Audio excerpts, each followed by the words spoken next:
el que pueda abrir un camino en el medio del mar para que pase yo.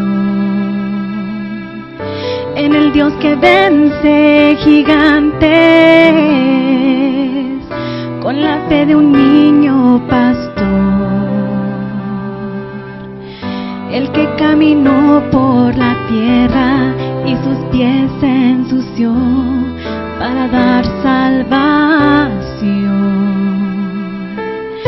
Es el mismo Dios de los cielos, el que por amor se entregó, es el que te extiende la mano, el que quita el dolor, el de ayer y de hoy.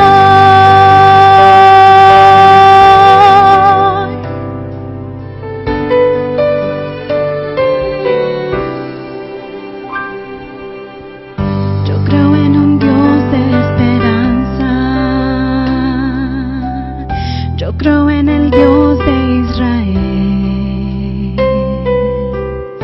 en aquel que hizo milagros y los puede hacer hoy con el poder de su voz, en el Dios que cumple promesas, en el gran poeta de amor, en el Dios de todos los siglos, la verdad y el camino, y mi eterno Señor. Es el mismo Dios de los cielos, el que por amor se entregó, es el que te extiende la mano, el que quita el dolor, el de ayer y de hoy. Es el mismo Dios de los cielos, el que por amor se entregó, es el que te extiende la mano, el que quita el dolor, el de ayer y de hoy, el de ayer y de hoy.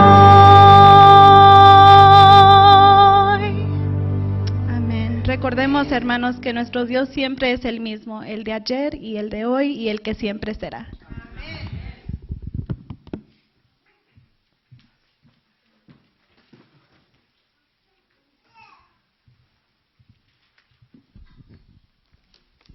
Buenos días. Feliz sábado. Los que tengan Biblia, por favor, los invito al libro de Juan, capítulo 11. Quiero agradecer a los ancianos por invitarme otra vez aquí, aunque no había venido a Greeley desde que tenían la otra iglesia. A predicar, sí había venido. Lo más que la última vez que estaba aquí estaba más llena. Los veo muy vacíos ahora. Es día festivo, ¿no? Es fin de semana festivo y hay graduaciones. Pero bueno, somos poquitos, pero los más bonitos. Juan capítulo 11. Y en Juan capítulo 11, vamos a leer empezando del versículo 32. Dice: María, cuando llegó a donde estaba Jesús, al verle se postró a sus pies, diciéndole: Señor, si hubieses estado aquí, no habría muerto mi hermano. Jesús entonces, al verla llorando, y a los judíos que la acompañaban también llorando, se estremeció en espíritu y se conmovió. Y dijo: ¿Dónde le pusisteis? Le dijeron: Señor, ven y ve. Y Jesús lloró. Vamos a inclinar el rostro y vamos a tener una palabra de oración. Padre Santísimo que estás en las alturas de los cielos, te damos gracias, Señor, porque nos das el privilegio de poder estar aquí, de poder alabarte, glorificarte y de poder abrir tu santo libro para aprender más de tu amor por nosotros, Señor. Ayúdanos para que estas lecciones puedan ser de provecho, Señor. Ayúdame a mí y hazme digno de poder expresar tu palabra desde este púlpito, Señor. Abre el corazón de cada persona aquí para que podamos entender esto y para que podamos aplicarlo en nuestras vidas. En Cristo Jesús, amén. En una ocasión alguien dijo, no sé quién, que solo hay dos cosas en la vida que son seguras. La primera es la muerte y la segunda es pagar impuestos. Yo no les voy a hablar de pagar impuestos, no vengo a hacer eso, pero vamos a hablar un poco de la muerte. Como leímos ahorita un poco la muerte de Lázaro, a veces las muertes son bastante difíciles, ¿no? Es algo que nosotros tenemos que pasar por eso y nadie nos vamos a salvar, pero cuando sucede es difícil, sobre todo cuando es una muerte inesperada. A veces son un poco graciosas. A veces los seres humanos le encontramos la gracia a las cosas. Y me puse a investigar acerca de algunas muertes curiosas, raras, muertes diferentes, y me encontré unas interesantes. Por ejemplo, en el año 2013, un hombre brasileño llamado João Maria de Souza murió cuando una vaca traspasó el techo de su casa y cayó sobre de él mientras dormía. En el siglo XIX, un abogado llamado Clemente Valdigam murió al darse un balazo él solo cuando intentaba demostrar al jurado que la víctima se había matado sola. Su muerte convenció al jurado y el cliente de Clemente fue dejado en libertad. El abogado estaba muerto, pero ganó el caso. Un abogado canadiense, otro abogado, llamado Gary Hoy, murió al intentar convencer a un jurado de que las ventanas de un edificio de 24 pisos eran irrompibles. Gary se lanzó corriendo hacia una de las ventanas para comprobar su teoría. Sin duda la ventana no se quebró, pero sí se zafó del marco, lo cual causó que el abogado cayera a su muerte. Jimmy Heselden, el antiguo dueño de la compañía Segway, ¿recuerdan los Segways? Así que tenían dos llantitas y bueno. Jimmy Heselden, el antiguo dueño, murió cuando perdió el control de su Segway y fue lanzado a un precipicio. Quizás no hubiera inventado el Segway, ahorita estaría vivo. En el año 1900, un médico llamado Jesse William Laser intentó convencer a la gente que la fiebre amarilla era transmitida por los mosquitos, al dejar que muchos moscos infectados le picaran. Jesse murió unos días después por causa de la fiebre amarilla, comprobando que tenía la razón. Entonces, por su muerte le debemos mucho, ¿no? La comunidad científica y la comunidad médica. En el año 1567, el hombre que se creía tener la barba más larga del mundo murió al trompezarse con su propia barba mientras huía de un incendio. No se rían, no es gracioso. En el año 1958, el actor Gareth Jones murió de un ataque al corazón mientras llevaba a cabo una obra de teatro. El problema fue que en la obra que Gareth interpretaba, su personaje le tenía que dar un ataque al corazón. Por lo tanto, mientras el actor moría, todos pensaban que era parte de la obra y que era muy buen actor. Los seres humanos a veces le encontramos el lado gracioso, ¿no? A las desgracias. Pero no, la muerte cuando es cercana no es graciosa. A veces, después de años ya podemos recordarla con gracia, pero cuando está sucediendo no es graciosa, como dije, sobre todo cuando es algo inesperado, ¿no? Allá, por los que no saben, yo vengo de la montaña, de la iglesia de Rifle, y ahí cerca está la iglesia de Glenwood Springs, y acaba de morir un hermano, el hermano Jesús Benavides, hace unas semanas. Murió creo que tenía 62 años y simplemente una mañana le dio un ataque en la noche y no amaneció. La muerte es triste cuando pasa y cuando pasa inesperadamente. Y en esta historia que vamos a estudiar y que empezamos a leer, la historia de Lázaro, podemos ver una situación muy difícil y muy complicada para las hermanas de Lázaro. Pero hay un problema con esta historia, que es el que quiero que ataquemos en esta mañana. Yo personalmente no nací dentro de la iglesia. ¿Alguien aquí nació dentro de la iglesia?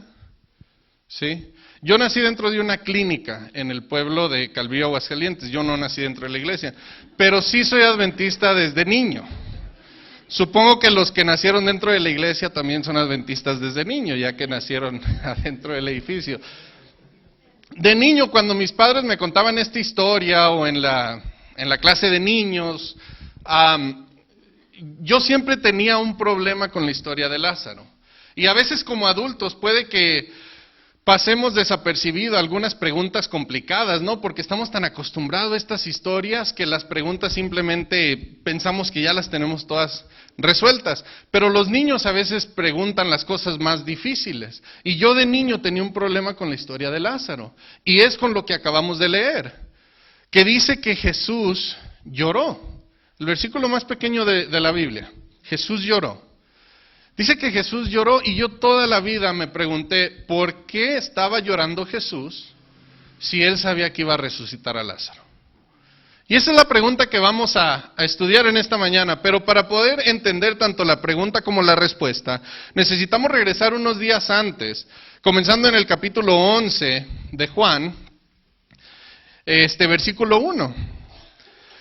Y ahí en Juan 11:1 dice, estaba entonces enfermo uno llamado Lázaro de Betania, la aldea de María y de Marta su hermana. María, cuyo hermano Lázaro estaba enfermo, fue la que ungió al Señor con perfume y le enjugó los pies con sus cabellos. Esto pasó una semana después. Enviaron pues las hermanas para decir a Jesús, Señor, he aquí el que amas está enfermo. Lázaro se enferma, no sabemos qué enfermedad tuviera, algunos piensan que pudiera ser tuberculosis o sepsis o alguna enfermedad muy seria, ¿no? Lázaro está enfermo y las hermanas de Lázaro están preguntándose, ¿cuándo le hablamos a Jesús? Y quizás una le dice a la otra, le hablamos a Jesús, y la otra le dice, no, creo que todavía está bien, ahorita con unos tecitos y un vaporú se va a componer, pero no se componía. Ahora sí le hablamos a Jesús, a lo mejor pronto le tenemos que hablar a Jesús. Ahora sí le hablamos a Jesús, no, ya se ve muy mal Lázaro. Le hablamos a Jesús. Y mandan un mensajero con Jesús diciendo, no, Lázaro se está muriendo. Le dicen, el que tú amas. ¿Por qué? Porque Jesús amaba mucho a Lázaro y a sus hermanas. Eran muy apegados. Siempre que Jesús estaba en esa área de Betania, que Betania quedaba a 2 millas de Jerusalén, entonces cuando Jesús estaba en Jerusalén, se quedaba a dormir con Lázaro y sus hermanas, comía con Lázaro y sus hermanas, iba ahí a platicar, ahí es el lugar donde él más se sentía en casa, se sentía cómodo llegar ahí con ellas y con Lázaro, y simplemente estar ahí, y él amaba mucho a esa familia, por eso le mandan decir a Jesús, el que tú amas se está muriendo. Y Jesús supo quién era y los discípulos supieron quién era. Ahora, Jesús está en un lugar llamado Perea. Perea queda 25 millas de Jerusalén. Jesús está ahí porque hacía unos días estaba en Jerusalén y lo trataron de apedrear a él y a sus discípulos, entonces tuvieron que salir corriendo. Entonces, para que le digan a Jesús, necesita regresar a Judea porque tu amigo se está muriendo, era complicado, porque allá lo querían matar. Ellos vienen huyendo de que lo quieren matar y ahora le llega un mensajero diciendo, tienes que regresar a donde te quieren matar porque Lázaro se está muriendo. Y las hermanas de Lázaro mandan ese mensaje y ahora tienen que esperar. Y esto me deja pensando mucho, ¿no? Porque ¿cuántas veces nosotros le hablamos a Dios y le pedimos algo y tenemos que esperar?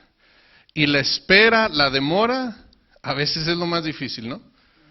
El año pasado, en mi familia, voy a hablar de mi familia, no sabía que iba a estar aquí mi hermana, me sorprendió esta mañana cuando llegó, pero en mi familia sucedió algo inesperado. Mi papá fue a México a hacerse chequeos de la sangre porque tenía un dolor en la pierna que no lo dejaba dormir. Y cuando llegó allá a México, porque pues allá los doctores están mucho más baratos, ¿no? Llegó a México, se hizo estudios y resulta que tenía un tumor. Y no cualquier tumor, un tumor más o menos como del tamaño de mi puño. Ahora, los que conocen a mi papá es bajito, está chiquito. Entonces, un tumor así de grande en una persona así de grande es mucho tumor, ¿no? Le sacaron que tenía un tumor. Ahora, mi papá ya había tenido ese tumor hace 20 años y se lo sacaron. Y ahora le dijeron que el tumor le regresó. Entonces dijeron, tal día lo vamos a operar. No era una operación de rutina, pero tampoco era algo muy serio, porque ya lo habían hecho una vez. Entonces, mi esposa, mi mamá y yo nos subimos a un avión y nos fuimos a encontrarnos con él para estar ahí para su operación. Y lo metieron al cuarto de operaciones y después de unas horas salió el doctor y dijo, ya estuvo, doctor. No pudimos sacar el tumor. Entonces, ¿por qué dice ya? No pudimos sacarlo. Lo que pasa es que el tumor, dice, está enredado entre las venas, entre los nervios y está pegado a la columna vertebral. Entonces, esto no es algo que simplemente podemos hacer aquí. Entonces, agarraron un pedazo del tumor para hacerle una biopsia y volvieron a cerrar la herida para ver qué podían hacer. Mandaron al laboratorio el pedazo del tumor y salió que era cancerígeno, pero estaba contenido, ¿no? Entonces, al sacar el tumor, salía todo el cáncer. Entonces, una semana después, llegamos a la oficina del doctor. Y pues, doctor, ¿qué noticias nos tiene? Y dice, no tengo nada bueno que decirles. Si dejamos el tumor, es cancerígeno, no puede estar ahí y le va a empezar a afectar al señor, o sea, en su caminar, en todo. Si lo quitamos, hay mucha probabilidad de que se vaya a desangrar.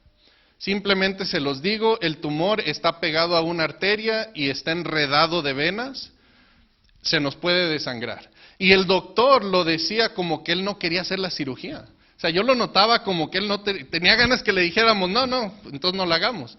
Él se veía como preocupado el doctor. Y cuando el doctor le da o sea, llega el doctor sonriente y hasta uno se pone alegre, ¿no? Pero cuando el doctor tiene cara seria, uno también se preocupa. ¿Pero qué hacíamos? Ni modo de dejar el tumor. Pues con la ayuda de Dios, métanlo al quirófano. Y dijo, ok, la semana que entra, el jueves a tal hora, aquí lo vemos, aquí estábamos en Aguascalientes.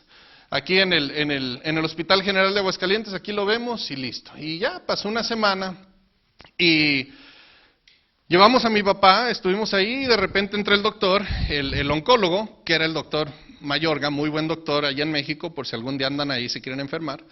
Entra el doctor Mayorga y ¿qué tal, doctor? No, pues listos para la operación, vamos a ver qué podemos hacer, bla, bla, bla. Y el doctor se va.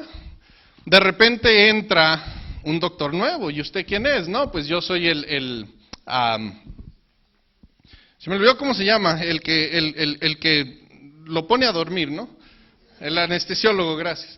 Y yo soy el anestesiólogo y pues bla, bla, bla, no, pues obvio, se ocupa un anestesiólogo. Y se va el doctor y llega otro doctor. Yo soy el cirujano cardiovascular, ¿y usted por qué?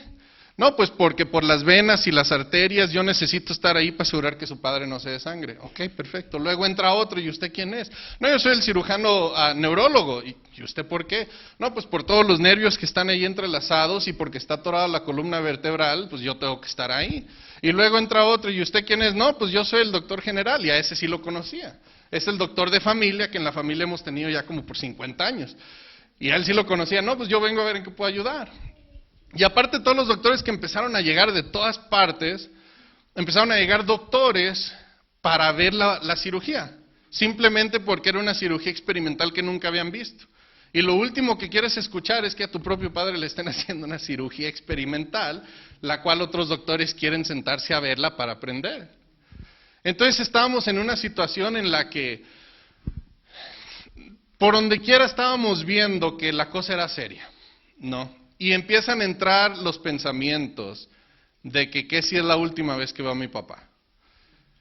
En Estados Unidos estaban mi hermana y mi hermano, estaban acá. Yo estaba ya con mi mamá, mi esposa se tuvo que ir a Puebla porque su abuelito también estaba muy enfermo. Y yo estaba ahí con mi mamá y con mi tía, y pues estábamos orando y pidiendo todo. Y por fin llega la enfermera y nos da unos papeles, y se los da a mi mamá, diciendo, firme aquí. ¿Y qué eran los papeles? Pues son papeles de que no podemos demandar si algo pasa. Cuando van y te sacan una muela, no te hacen firmar papeles de que te puedes morir. Son papeles serios. Y yo quería firmarlos, pero a mí no me dejaron. Yo no quería que mi mamá los firmara, porque mi mamá se estresa mucho con estas cosas. Pero los tuvo que firmar. Y por fin llegó la enfermera y se llevaron a mi papá. Y cuando iba saliendo mi papá, se me vino algo a la mente que yo había estado por una semana tratando de evadir en mi mente, ¿no? Y la pregunta era, ¿qué le voy a decir a mi papá cuando se lo lleven? Porque por un lado, esta pudiera ser la última vez que lo veo.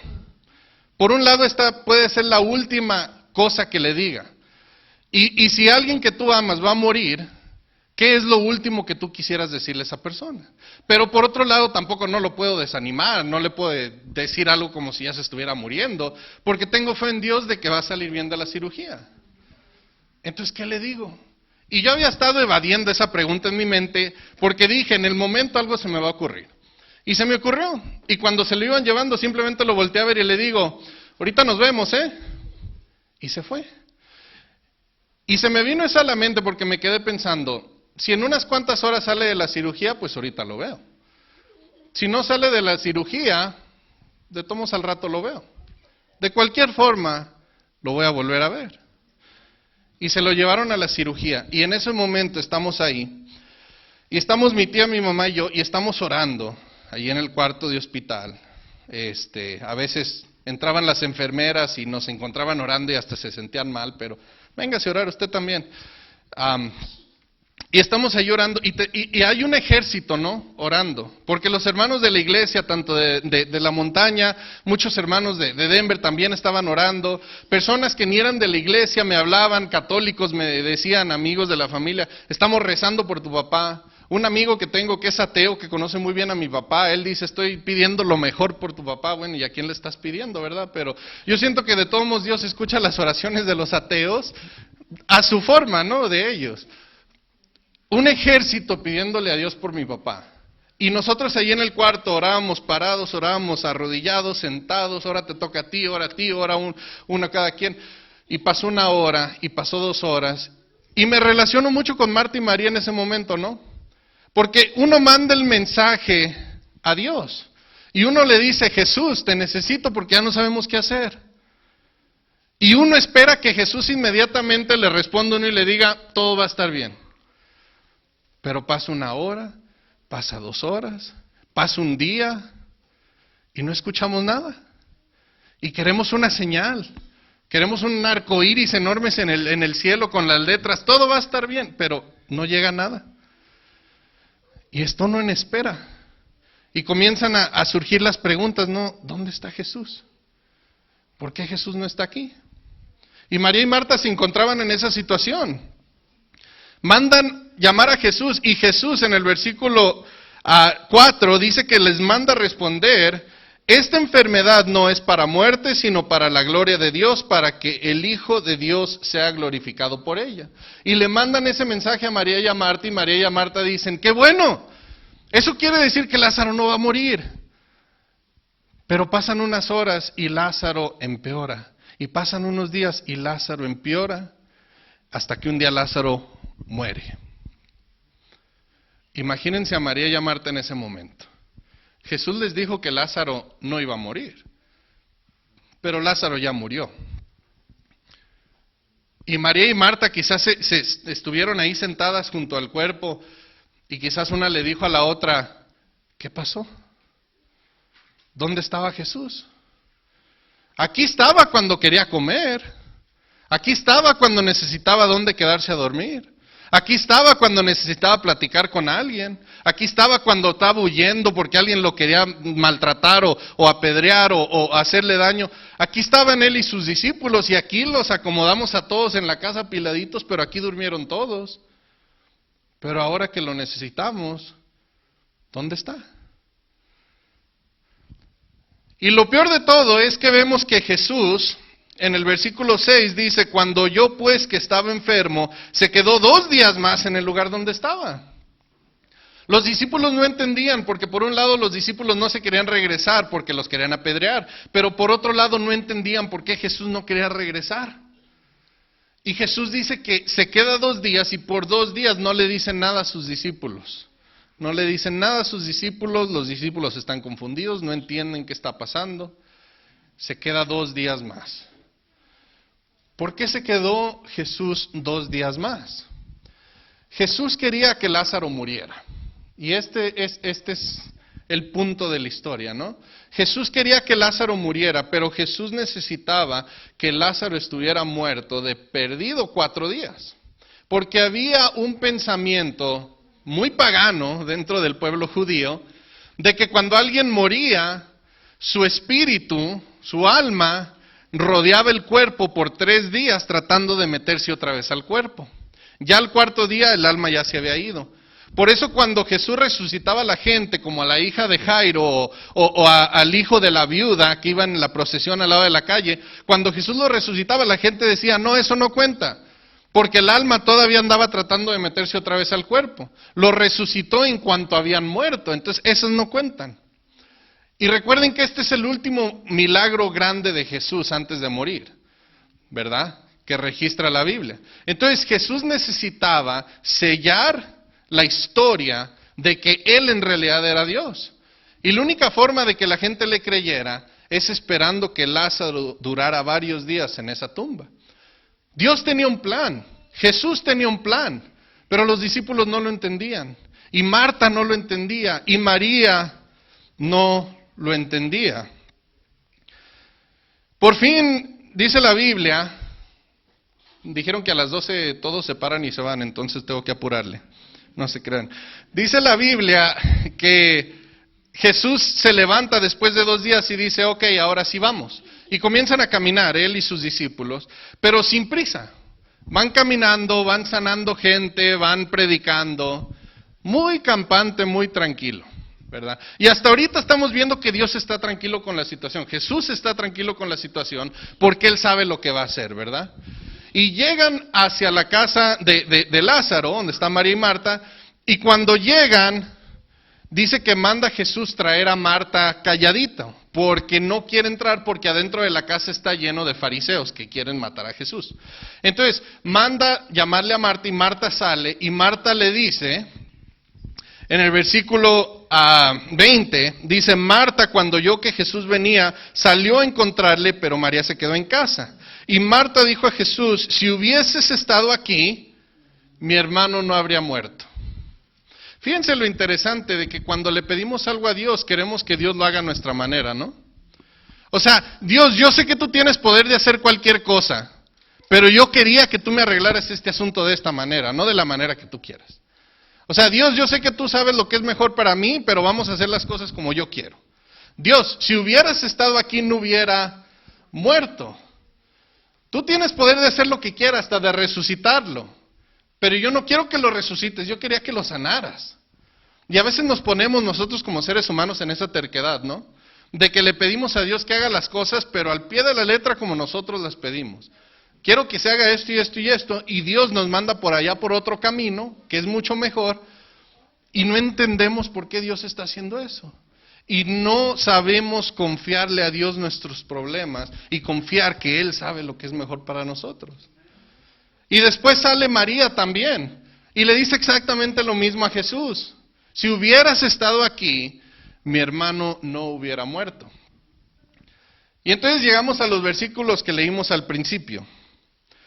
Dice, versículo 33, Jesús entonces al verla llorando y a los judíos que la acompañaban también llorando, se estremeció en espíritu y se conmovió. Y dijo, ¿dónde le pusiste? Le dijeron, Señor, ven y ve.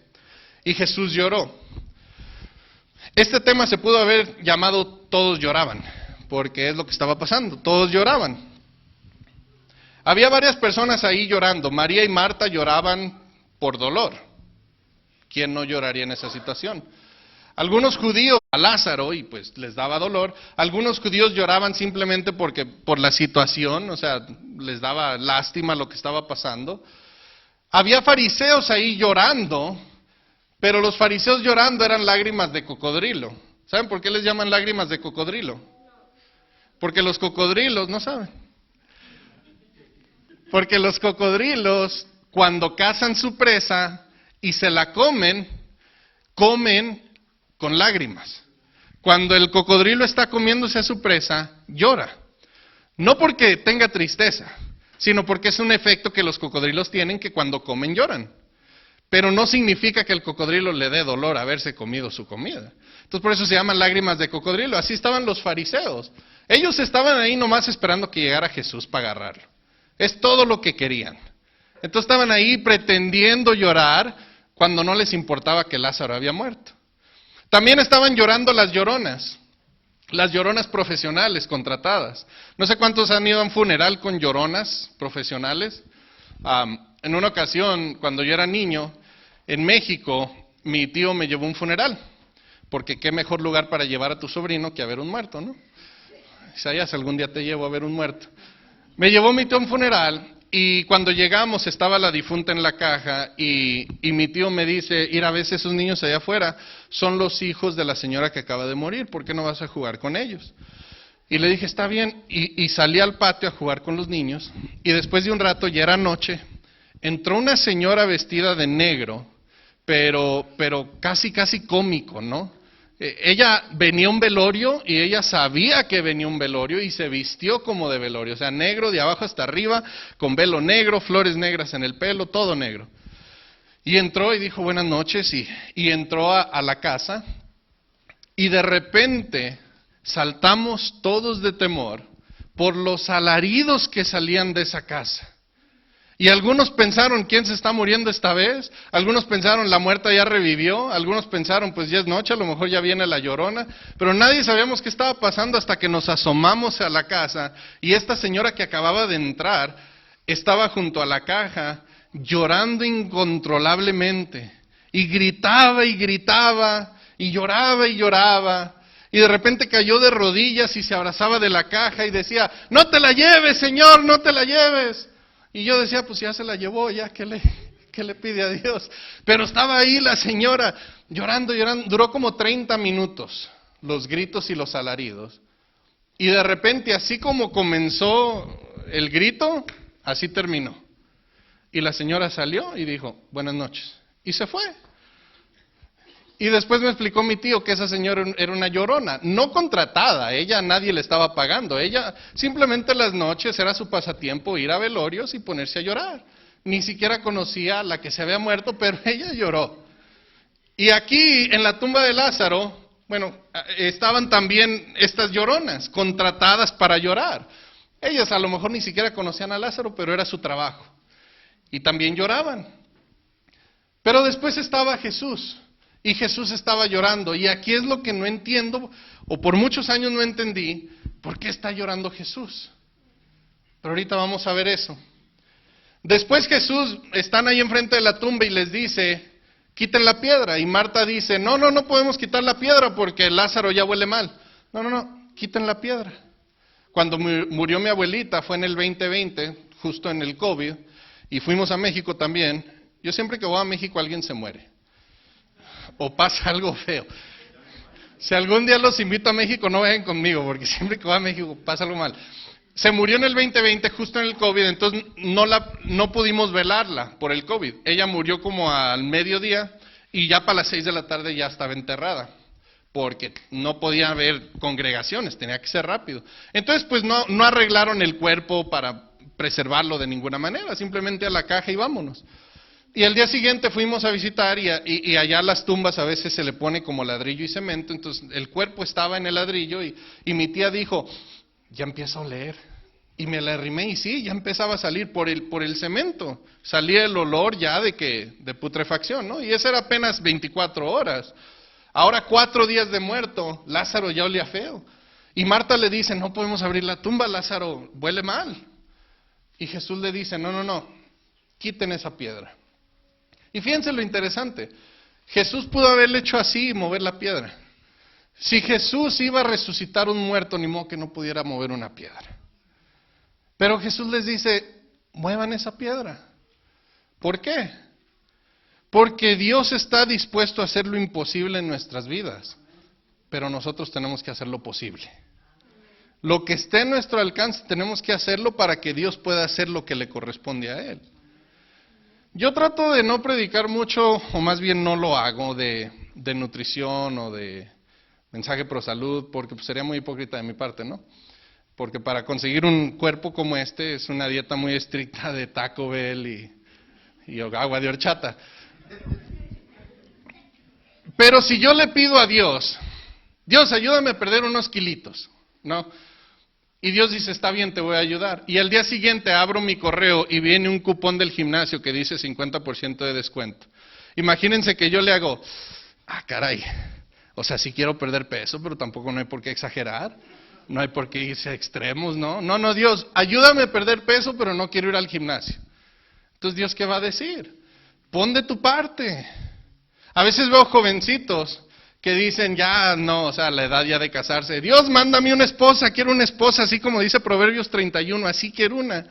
Y entonces Dios dice, ok, va a venir tal iglesia a visitar la iglesia de Greeley y van a venir como 20 muchachas, tienes de dónde escoger. ¿Y qué pasa a veces cuando llegan las muchachas? ¿Qué hacen los muchachos? Se esconden como perritos regañados.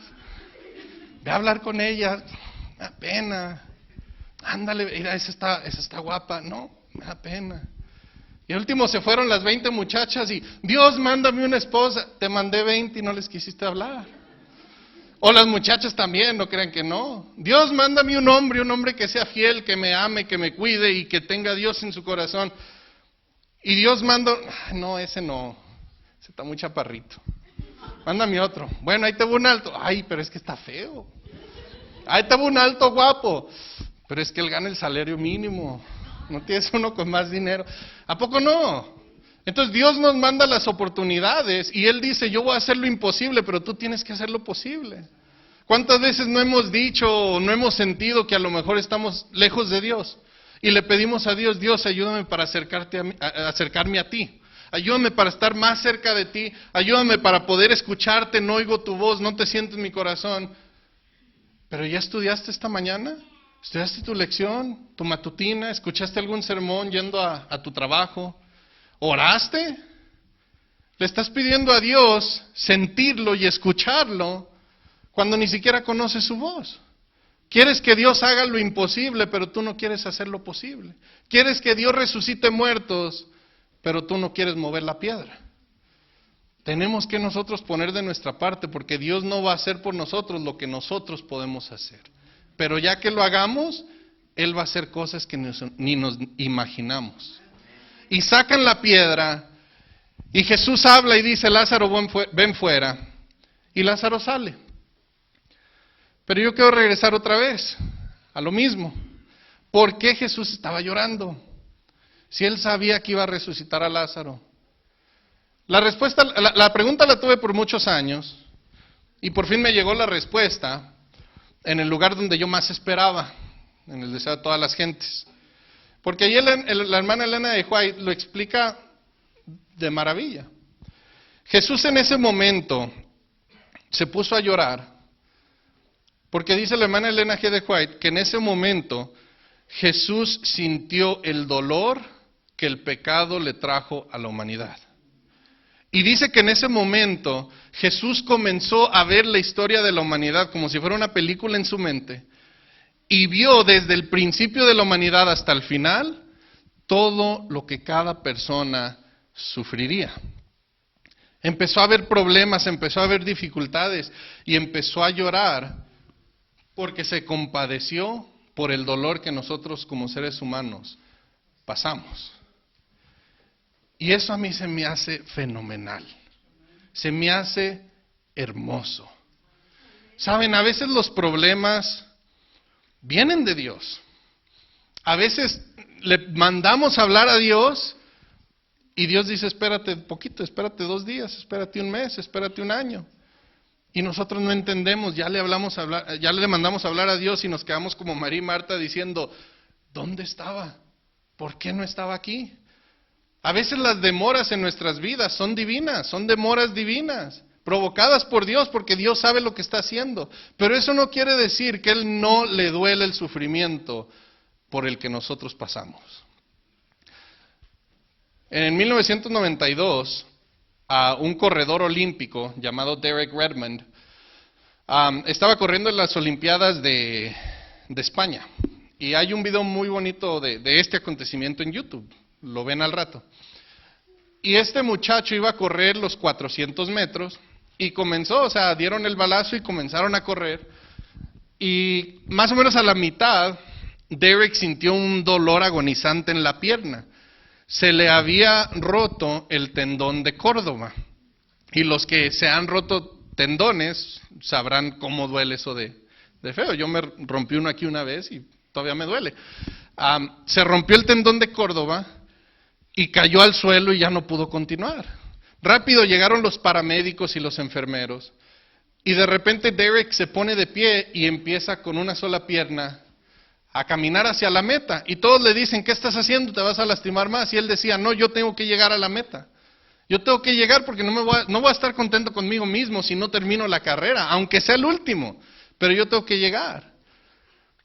Y comenzó así como él podía. Y de repente en el video, y les digo, vayan a verlo en YouTube, de repente en el video se ve que un hombre viene corriendo empujando gente, ¿no? Quítense.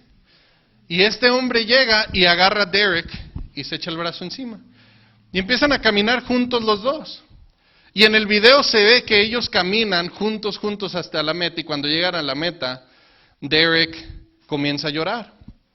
Ese señor era su papá. Y lo que no se ve en el video es lo que su papá le dijo cuando él llegó.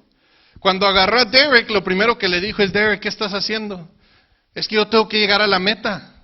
No puedo terminar así, yo tengo que llegar. Y su papá le dijo, Derek, tú no tienes que hacer esto. Y Derek le dijo, yo tengo que. Y su papá le dijo, está bien, si lo quieres hacer, hazlo, pero lo vamos a hacer juntos. Y juntos caminaron hasta llegar a la meta. Y yo me quedo pensando, ¿no es así Dios? ¿No es así Dios que cuando nosotros más lo necesitamos, Él viene y nos dice, ¿sabes qué? Esto es difícil. Y quizás es lo que tú necesitas en tu vida, que sea difícil, pero lo vamos a hacer juntos. En ese momento, cuando Jesús lloró frente a la tumba de Lázaro, Él lloró no solo por la agonía de María y de Marta y de los que estaban ahí. Él lloró por ti y lloró por mí. En ese momento, en la mente de Jesús, en esa película que Él estaba viendo, en ese momento pasaron las situaciones más dolorosas que han pasado en tu vida. En ese momento Él se acordó de la persona que está pasando por algún divorcio. En ese momento Él se acordó de la persona que ha perdido a su hijo, de la persona que ha perdido a su padre. En ese momento Él se acordó de la persona que cada noche moja su cama de lágrimas llorando por alguna situación que tiene en su vida. Yo quiero pensar que en ese momento, ¿saben? Servimos a un Dios que está fuera del tiempo. Dios creó el tiempo, por lo tanto, ¿cómo Él va a estar atado a algo que Él creó? No puede, ¿verdad? Y estando fuera del tiempo, yo quiero pensar que Jesús en su mente, Él vio cosas en el pasado y Él vio cosas en el futuro. Y aunque yo todavía no existía, yo quiero pensar que en ese momento, Jesús frente a la tumba de Lázaro, por un segundo, me vio a mí arrodillado en el cuarto de ese hospital pidiendo por mi papá. Y yo quiero pensar que por un segundo, Jesús, aunque yo no había nacido, Jesús ya me conocía y Jesús dijo, tu papá va a estar bien y yo voy a estar ahí contigo. Quiero que en este momento cierren los ojos, o si no quieren cerrar los ojos, simplemente concéntrense, miren abajo y piensen en lo más difícil que han pasado en su vida. Piensen en lo más doloroso por lo cual ustedes han tenido que pasar. Sea en el pasado o sea algo por lo que están pasando ahorita. Lo más difícil que ustedes han pasado en su vida. Cosas que a lo mejor hasta duele todavía pensar en eso. Y ahora imagínense que cuando Jesús lloró frente a la tumba de Lázaro, Él se acordó de ustedes en ese momento. Y Él lloró porque sabía el dolor que ustedes pasarían algún día. El versículo más corto de la Biblia es uno de los versículos que más amor nos muestra de parte de Jesús. Hermanos, nosotros somos lo que Dios más ama en la vida. Somos lo que Dios más quiere. Y nosotros a veces tenemos que sufrir, pero aunque tengamos que sufrir, Dios nos dice, lo vamos a hacer juntos. Que Dios les bendiga.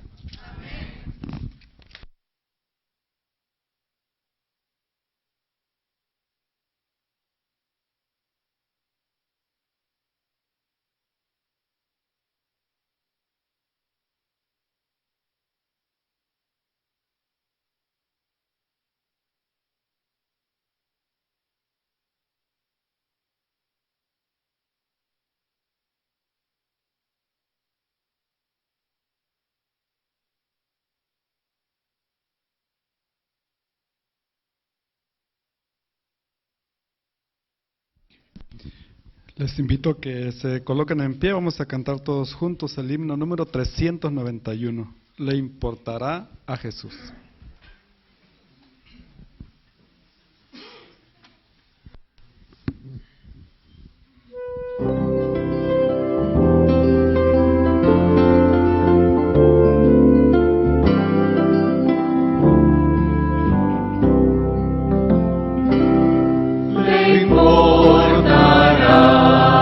Jesús que esté doliente mi corazón,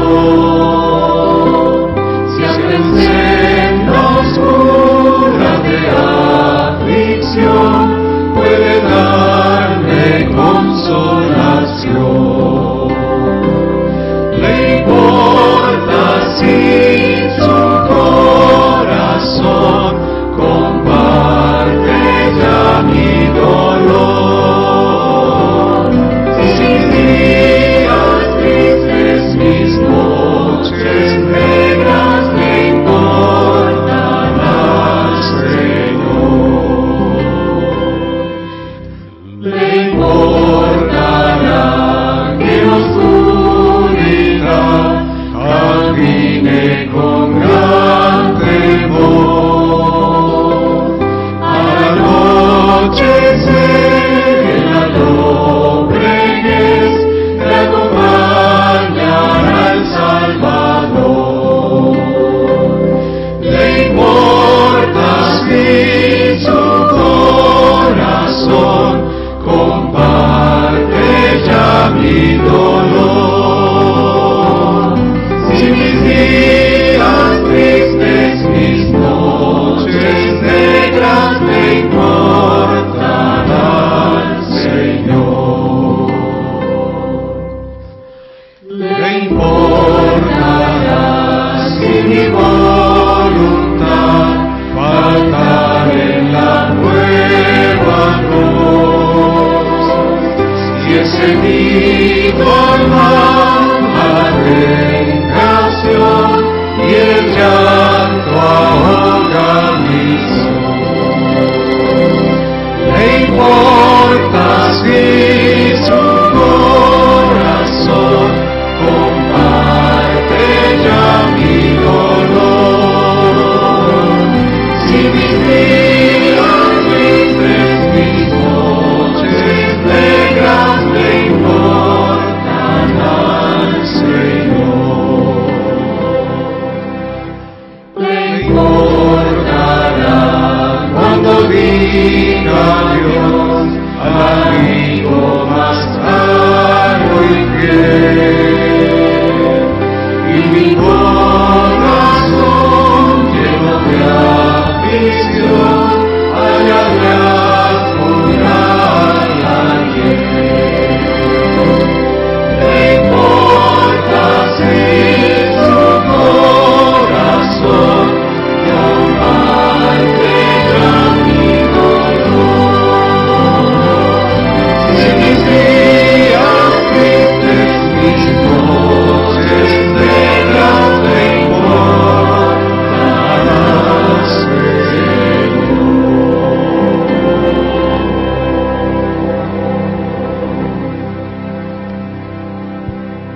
Oremos. Padre Santísimo que estás en las alturas de los cielos, te agradecemos, Señor, porque aunque nosotros no merecemos nada, tú nos lo das todo, Señor.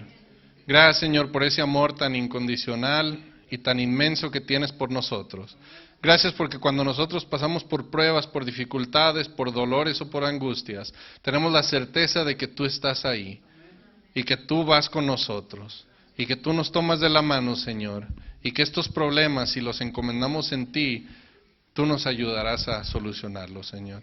Guíanos en todo lo que hagamos, bendice cada alma aquí presente, que puedan ir a sus casas llenos de tu Santo Espíritu, Señor. Y ayúdanos durante la semana para poder hacer la obra que tú nos has encomendado y que la semana que entra cada quien en su iglesia pueda estar nuevamente reunido para regocijarnos en ti. En Cristo Jesús, amén.